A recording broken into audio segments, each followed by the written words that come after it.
Well, I wanted to get a tent for cheap online, just a one-man tent, and I had a look online and typed in loads of different things on the internet, and I stumbled across this one-man tent, the Yellowstone Matterhorn, and I just wanted to do a quick review of it really, and just see if it meets the requirements of what I do, just a bit of camping really, hiking.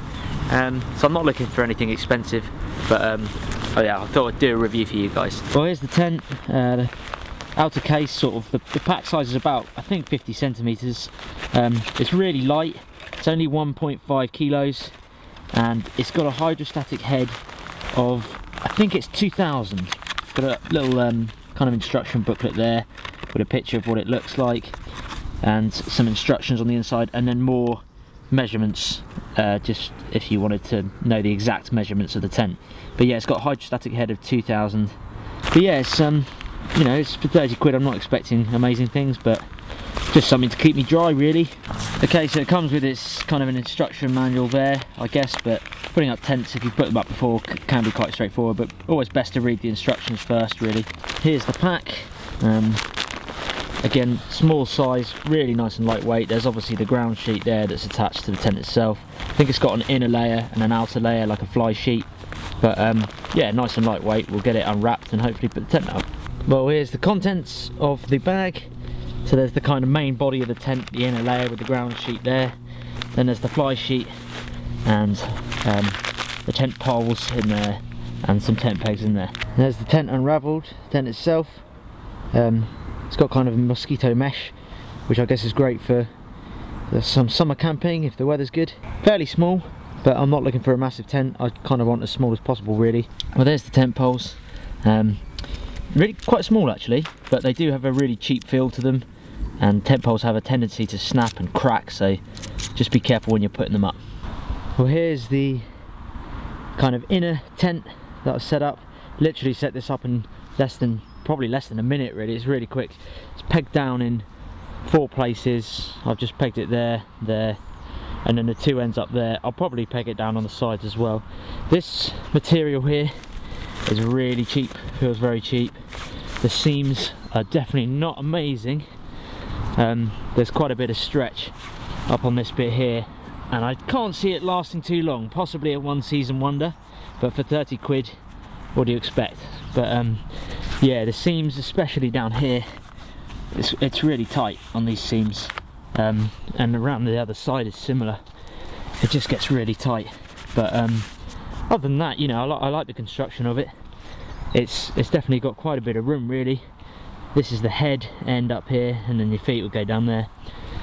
And I like the mesh. There's lots of mesh there, so for summer camping it'd be really good, sleeping under the stars.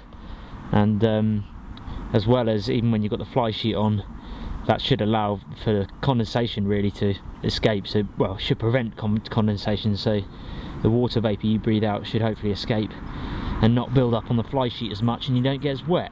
So I can see the fly sheet's obviously going to go over the edge of this kind of main structure here, and leave a gap maybe that big or so in between the fly sheet and the kind of mesh, mosquito mesh here.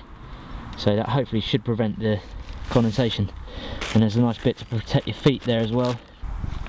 This is the door here. Again, the zips feel pretty fragile. It just feels very fragile really. I wouldn't be thrashing this around much. A nice big zip for the entrance. It goes all the way up there, and then this can roll back on itself, and you can either roll it up in the toggles here, I guess that's what these are for. But a nice big entrance, you know, and quite easy to get in the tent. But I'm going to put the fly sheet on now, and then see what it's like, what the finished product is like.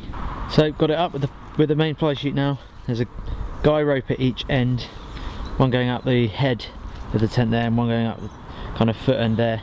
Again, here's the doorway, fairly wide when he set it up, but I guess that'll give me room for my pack and things like that.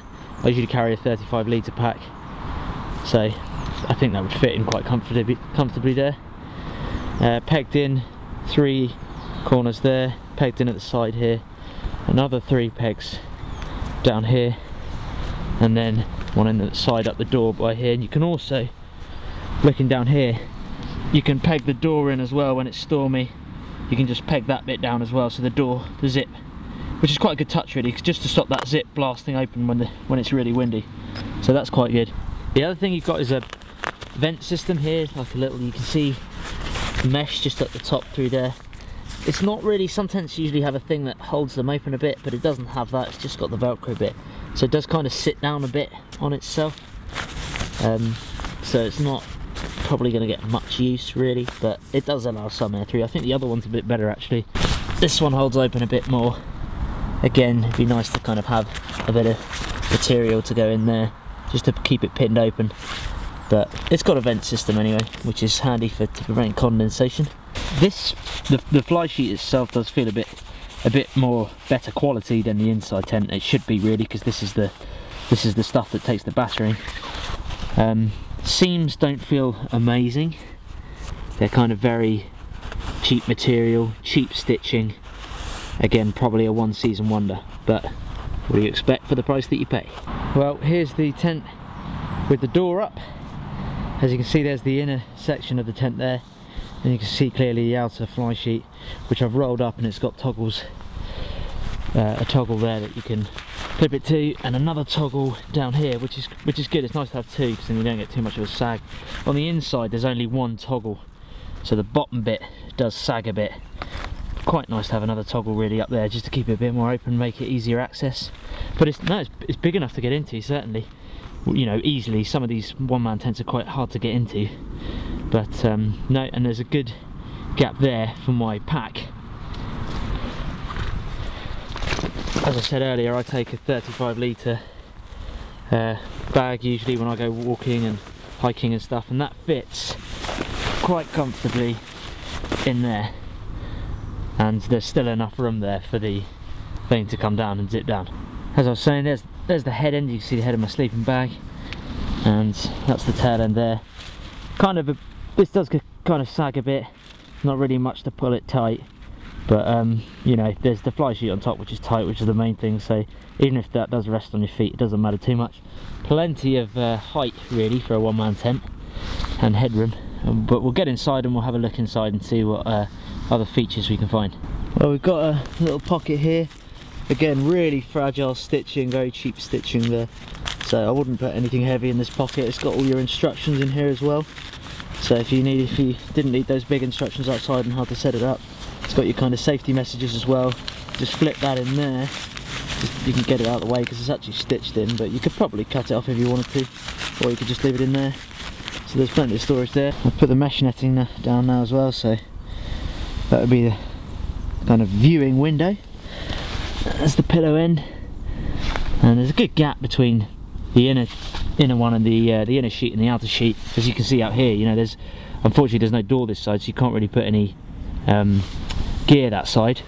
Unless you pulled out the tent peg, then you could lift it up and put some stuff in there. But quite a bit of room there for some storage actually. Well, I'm in the tent, and it's pretty cosy. Got plenty of room in my head still though.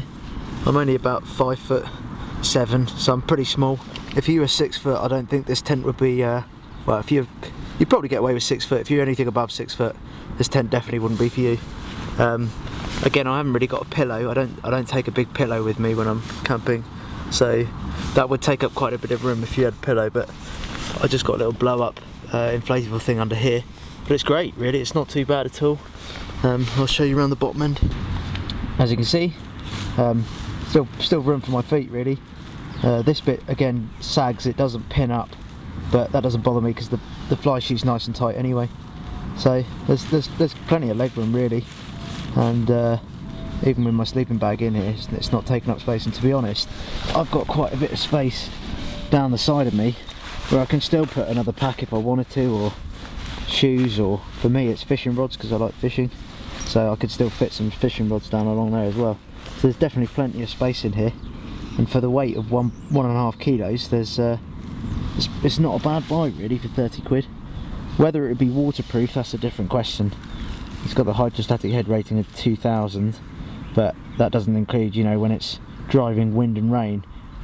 Dynamics of it, I think it would be quite good in the wind.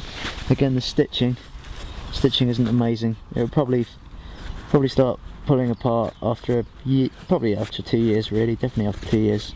but I think if you looked after it well enough you'd be okay. It's quite tight down there.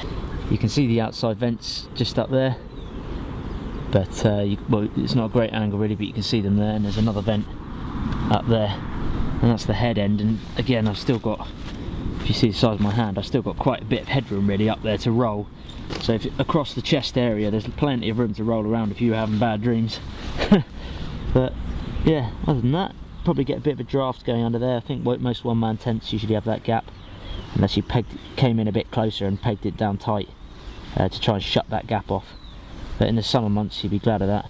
Lots of mesh, mosquito mesh, which is good for the condensation, to prevent a bit of condensation. But overall I'd probably give it a solid 6 out of 10, I'd say, for the money. For 30 quid, 6 out of 10. But then I haven't properly used it in the rain yet, so it might go down that rating, who knows. Saying about the bag earlier, 35 litre bag, you can see it fits quite easily down there with the main fly sheet over it. Still fits really comfortably, so plenty of room in this area here as well for any extras. So for the weight and the size of it and the price, it's not too bad. As I was saying about the stitching earlier, you can see it's only sort of single stitch there, just very thin going into the ground sheet. So just look after it really. That would probably pull out quite easily if you were really tugging it hard, or if you step on it. So just be wary of the stitching. What I do like about it though is this raised area. It's really important really to stop that drafts coming in, and to keep you a bit more waterproof is that kind of raised ground sheet there, which goes all the way around the edge of the tent, which is important. So that is a good bonus there.